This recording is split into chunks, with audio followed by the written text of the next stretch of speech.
His Excellency Mr. Ding Xuxiang, Executive Vice Premier of the State Council of the People's Republic of China, His Excellency Mr. Ban Ki-moon, former Secretary General of the United Nations and Chairman of the Boao Forum for Asia, His Excellency Mr. Zhang Zhun, Secretary General of Boao Forum for Asia, Excellencies, ladies and gentlemen, Assalamu alaikum. Good morning. Thank you for inviting me to share my thoughts at this forum on the timely theme of Asia in the changing world towards a shared future. This forum takes place at a critical juncture. Global governance under multilateralism is being questioned. Geopolitical tensions are rising. Climate change is escalating.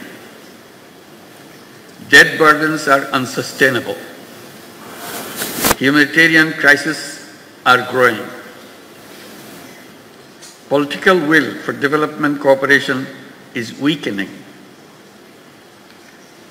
The world is facing an alarming shortfall in collective action.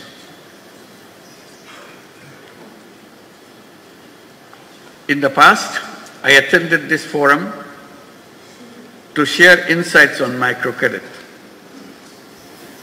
Today, I stand before you in a different capacity, representing a Bangladesh that underwent a historical transformation in July-August last year.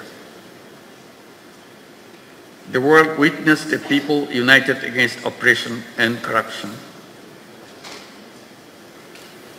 Our youth and citizens demonstrated exceptional resolve and strength to redefine the future of Bangladesh. To restore public trust, we have initiated critical reforms.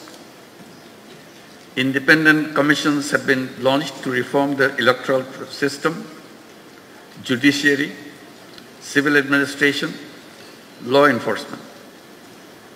These reforms, when implemented, will bring about fundamental transformation for our nation. Excellencies,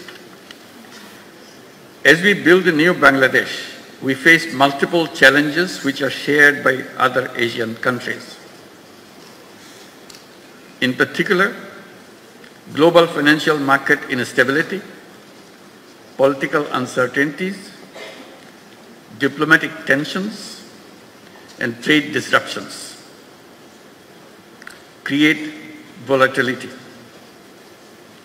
Rising interest rates and debt servicing costs are deepening Asia's debt crisis. Despite global commitments to the 2030 agenda, progress is slow. Only 24% of SDG targets have been met. Developing Asian countries face an SDG financial gap of 2.5% to $4 trillion annually.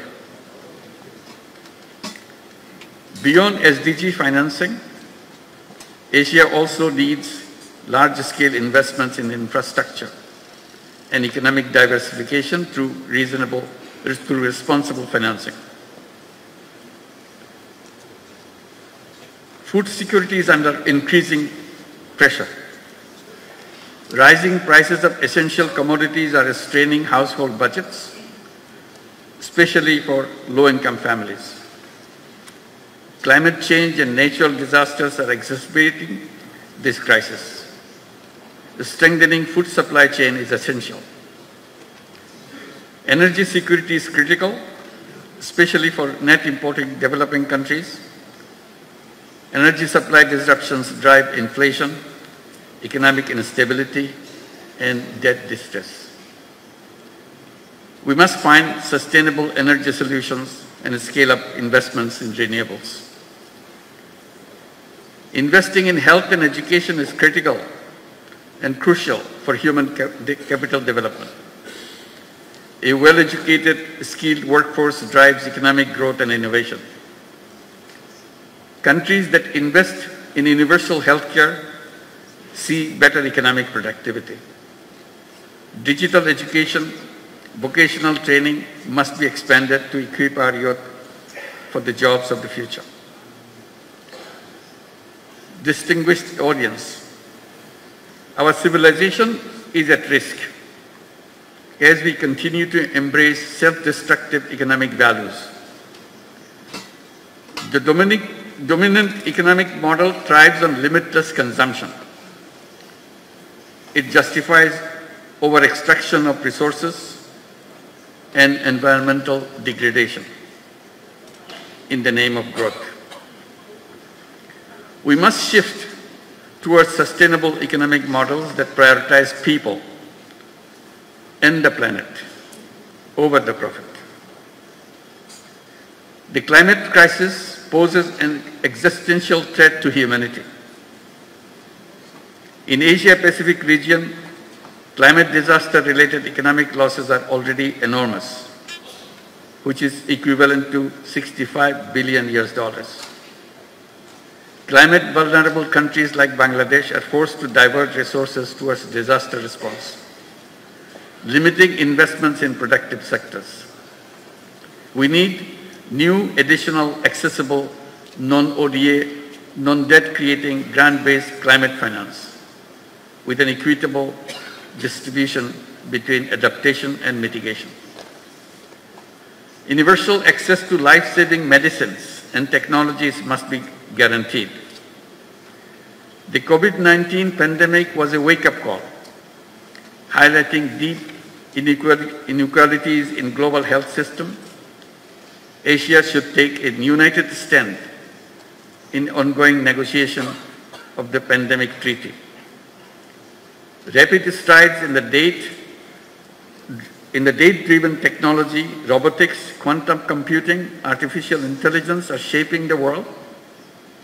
Lower capacity and resource mobilization in Asia compared to advanced economies could further widen digital divide. Data sovereignty and security remains critical concerns. If technology evolves irresponsibly, it could pose existential risk.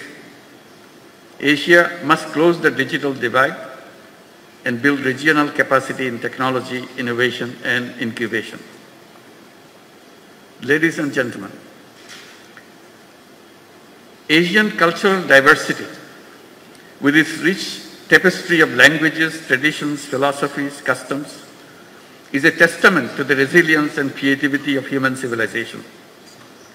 The philosophies of Islam, Confucianism, Buddhism, Hinduism, among others, have shaped the global thought, offering unique perspectives on morality, governance, and human spirit. Asia's civilizations have flourished by embracing diversity. Over the centuries, the vibrant exchanges of cultural diversity has not only impacted on the region, but global influence. The melding of tradition and modernity, the respect for ancestral wisdom alongside cutting-edge innovation creates a dynamic energy that propels the region forward while honoring the deep historical roots.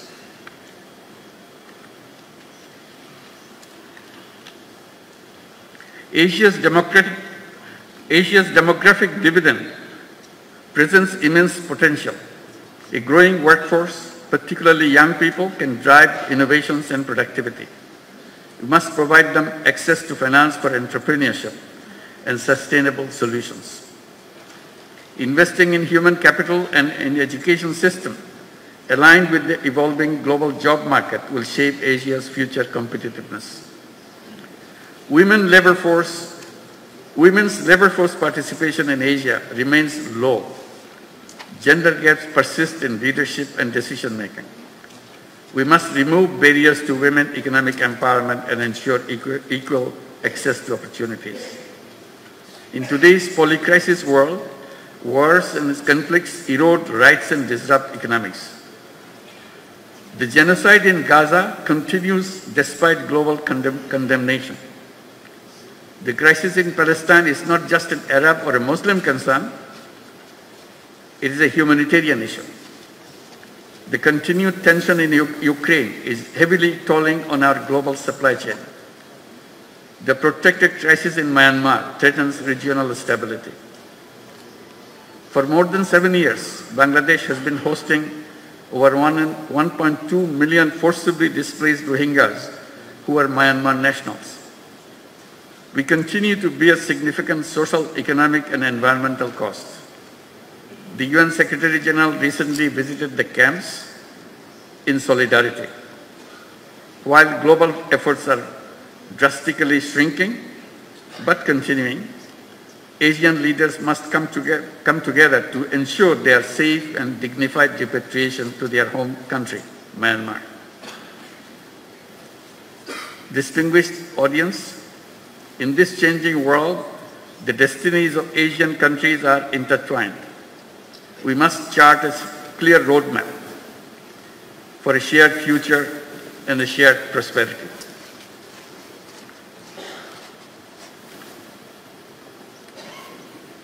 First, financial cooperation. Asia must create a sustainable financial mechanism.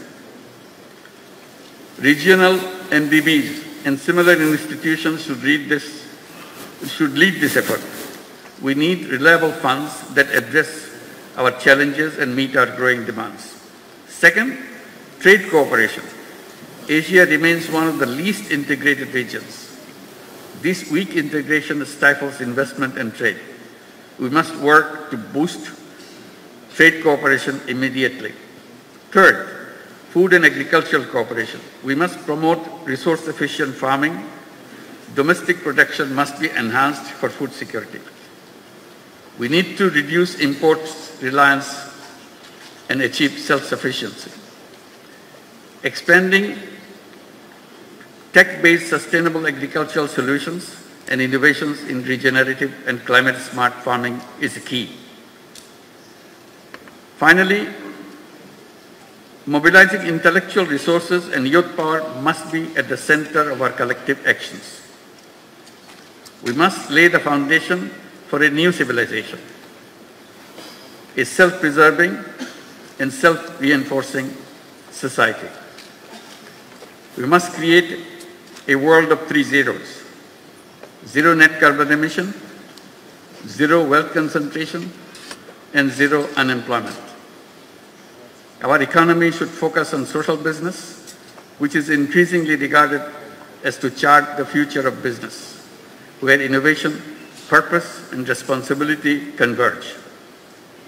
Boao Forum and other similar initiatives in Asia should enhance collaboration of youth and entrepreneurs, and particularly youth entrepreneurs, to make Asia a better place for our generations to come. As I mentioned, always, every young person should grow up as a 3-0 person with zero net carbon emissions, zero wealth concentration, and zero unemployment through entrepreneurship and social business. This is the shared future we in Asia must create together. Thank you very much for your attention.